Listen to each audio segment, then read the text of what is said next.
E aí pessoal, beleza? Tô aqui de volta ao canal. I'm going to be greater than any of them. Me, Naruto. Hoje, por indicação do meu amigo Cássio, um abraço Cássio, ele me mandou uma publicação da revista super interessante, que eu acho essa revista sensacional, pelo menos até onde eu vi da super interessante, sempre tinham coisas muito legais. A gente aqui em casa até comprou, nossa, e fez parte da infância, viu? Uma revista super interessante, focada só em personagens do Dragon Ball. Nossa, bom demais. Mas, enfim, a super interessante, a linha editorial dela é sempre publicar coisas que as pessoas, o conhecimento geral das pessoas podem não saber. E, de fato, é trazer curiosidade para as pessoas, completar o conhecimento delas sobre alguma questão e tal. E aí, o que é essa publicação que o Cássio me mandou? É sobre Lilith. E aí é que eles fazem um texto, na real, assim, é um pouco teoria da conspiração, tá bom? Essa coisa de Lilith é um pouco, hoje em dia, considerado teoria da conspiração por muita gente. Era uma antiga tradição judaica, isso daí. Não exatamente tradição, mas era uma interpretação judaica sobre algumas dificuldades textuais que a gente vai ver aqui, que surgiu, mas que, assim, de longe foi ignorado, de longe não causou tanto impacto. Só que por ser ignorado, ou até mesmo as pessoas ignoram as respostas cristãs e talvez judaicas atuais, as pessoas tendem a dar um ar conspiratório para isso daqui e tal. E tem uns comentários aqui, que a gente também vai ver na publicação, que dão essa questão meio conspiratória, e a gente vai analisar tudo isso daqui, beleza? Lembrando que não é um ataque, não é uma crítica, super interessante e tal. Eles publicaram um texto, é válido, é legal, é curioso, de fato. Só que as pessoas, nem crentes nem descrentes, sabem lidar com esse tipo de informação, meio conspiratória, né? Então a gente vai dar uma analisada aqui super de boa, como algo realmente curioso, e a gente vai trazer algumas informações a mais aqui também. Então a publicação vai estar aparecendo aí pra vocês, eu vou colocar o textinho também junto aqui do lado para vocês darem uma acompanhada, que é bem interessante, e eu vou ler conforme as informações vão aparecendo, a gente vai discutindo, beleza? Oficialmente, Lilith não foi ninguém, porque ela não existe no cânone bíblico, então isso é um fato. Quando alguém te perguntar onde é que está Lilith na Bíblia, ela na verdade não está na Bíblia de forma alguma. Você não vê nem inferências a ela, nem referências a ela diretamente. Isso não está, tá? Então é uma coisa, nem em outras edições estavam, não é uma coisa que realmente existe. Mas vamos lá, trata-se de uma personagem cuja existência supostamente, e aí que está a questão conspiratória, foi apagada do livro sagrado por razões ideológicas. Então a primeira coisa que está aqui, gente, antigamente você não tinha disputas ideológicas como você tem hoje em dia. Hoje em dia, ideologia realmente é uma coisa muito grande. Interpretações são feitas tanto da Bíblia quanto da realidade, do jornal. Você vê, por exemplo, acho que algumas pessoas que são um pouco mais atentas conseguem ver interpretações ideológicas em cima de fatos jornalísticos, por exemplo. Então hoje a ideologia de fato é uma coisa que interfere nas interpretações, em como que as pessoas vão decidir algumas paradas e tal, mas antigamente não era exatamente assim não, tá bom? Talvez existiam razões políticas de fato, ou razões de fato religiosas, mas a gente vai ver essa questão aqui. Seguindo o texto, mas cuja existência é defendida por alguns estudiosos porque explicaria um ponto sem nó na trama do Velho Testamento, um erro na edição do texto. E aqui é interessante porque assim, aqui diz que a existência dela é defendida por alguns estudiosos. Esses estudiosos certamente não são estudiosos de hoje em dia, ou se há alguém que defenda, eu duvido muito que seja da academia, tá bom? Por quê? Porque hoje em dia a nossa crítica da narrativa evoluiu tanto que nós conseguimos entender coisas que antes eram muito complicadas no texto.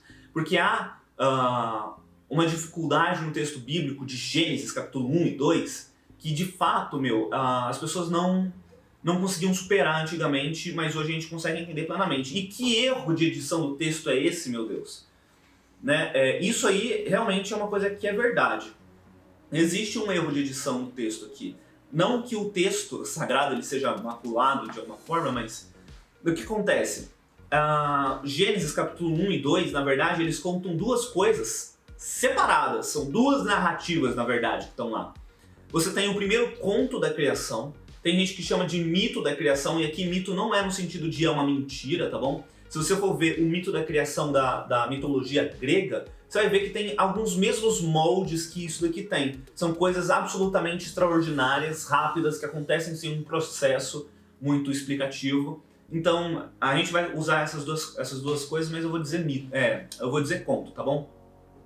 Então você tem o primeiro conto da criação, que é de Gênesis capítulo 1 inteiro, só que aí vai até o capítulo 1 inteiro e até o versículo 2 do capítulo 2. Por quê? Porque quem escreveu esse texto aqui, a tradição diz que é Moisés, né? Não colocou esses capítulos. Não escreveu esses capítulos, não separou os versículos e tal. Isso foi uma coisa extremamente posterior. E quem fez isso posteriormente não fez com as técnicas de análise de texto que nós temos hoje. Hoje a gente consegue ver muito bem, muito melhor talvez, a divisão textual. Eles até que acertaram, quem fez isso daqui, até que acertou muito bem na maior parte dos textos, mas aqui, por exemplo, é um lugar que ele de fato errou. Porque a narrativa do primeiro conto da criação não termina no versículo 31 do capítulo 1. Termina no versículo 2 do capítulo 2.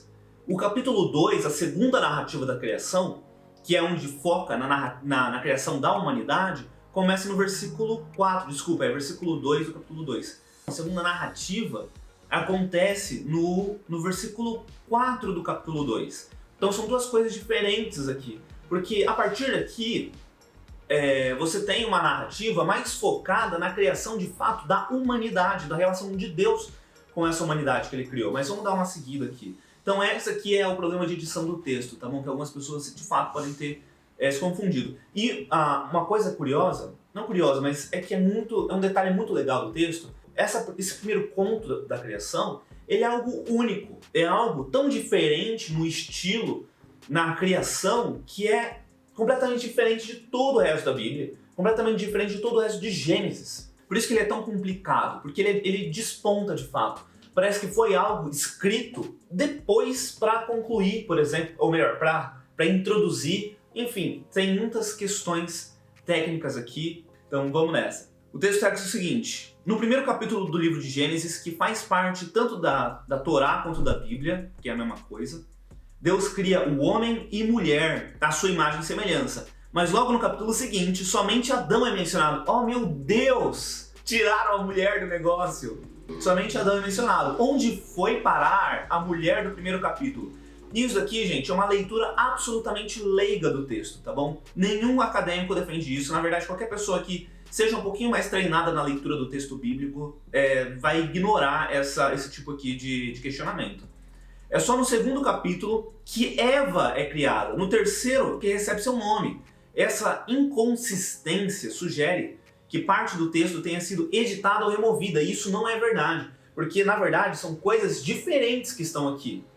O capítulo 1, o primeiro conto, eu não vou dizer capítulo 1, capítulo 2, porque de fato o primeiro conto termina no capítulo 2. Então, o primeiro conto da criação, ele faz um panorama absolutamente geral, ele não entra nas especificidades. O que acontece na segunda narrativa é que ele mergulha na criação do homem e da mulher. No primeiro, talvez queira dizer mais que ele criou a humanidade. A humanidade. E no segundo, que ele foi na vez dele ter criado a mulher, mas a gente vai entrar porque ele vai citar isso daqui. Segundo o alfabeto de Ben Sirá, um dos textos que compõe a coleção de escritos rabínicos chamado Talmud, beleza? Então é a tradição lá dos rabinos. Lilith foi criada a partir da poeira junto com Adão, portanto antes de Eva. Então Lilith seria essa primeira mulher do primeiro conto, né? Mas ela negou-se a deitar sobre ele na hora do sexo por não se sentir inferior e em protesto abandonou o Éden. Né? Então essa mulher aí, olha só como é que aí sim você tem as questões conspiratórias, porque ela seria ultra consciente, né? E o homem já seria meio maligno aqui, por querer subjugar a mulher. Ou seja, segundo o antigo folclore judaico, Lilith rebelou-se contra a superioridade masculina, que de fato, antes do pecado, essa superioridade masculina não existia. É algo que, depois do pecado, Deus até prediz isso como uma maldição da mulher, porque o homem de fato vai subjugá-la. Mas antes disso, esse tipo de domínio não acontecia. O que torna uma figura problemática no judaísmo e para o catolicismo, que são religiões patriarcais. Então veja, e aqui essa teoria da conspiração, aqui sim ela está muito enviesada, né? Porque são o cristianismo e o judaísmo com seu patriarcalismo querendo subjugar a mulher, que odeia a mulher e vai colocar a mulher para baixo o tempo inteiro. O patriarcado, né, que vai subjugar e dominar a mulher o tempo inteiro e tal. Então a gente vai tirar coisa da Bíblia que dê superioridade à mulher. Só que, pera lá, vamos dar uma... Ele vai citar outras coisas aqui que vai ser interessante. Outra evidência de que Eva não foi a primeira pode ser encontrada no versículo de sua criação, no capítulo 2 de Gênesis. Em várias edições do texto, Deus decide dar ao homem uma companheira idônea, o que sugere alguma primeira parceira não idônea. Já tinha sido criada antes. Reforça essa teoria a fala de Adão em certas edições da Bíblia, como a King James, esquece a King James, quando vê Eva, esta sim é ossos dos meus ossos. Mas por que ele fala isso? Porque antes de Eva ter sido criada, uma coisa é fato, Deus ele criou Adão e Eva iguais, e essa segunda narrativa, ela está, digamos assim, dentro do 6º dia da criação do primeiro conto, tá bom? Essa segunda narrativa está dentro lá. Só que Adão ele foi criado primeiro, e ele foi designado a tarefas por Deus primeiro. E quando ele estava lá fazendo suas tarefas, cuidando dos animais, dando nome a eles, como é o que o texto diz, ele via que os animais tinham macho e fêmea. Todos eles tinham companheiras e companheiros idôneos, ou seja, iguais, equivalentes. Só que ele não tinha.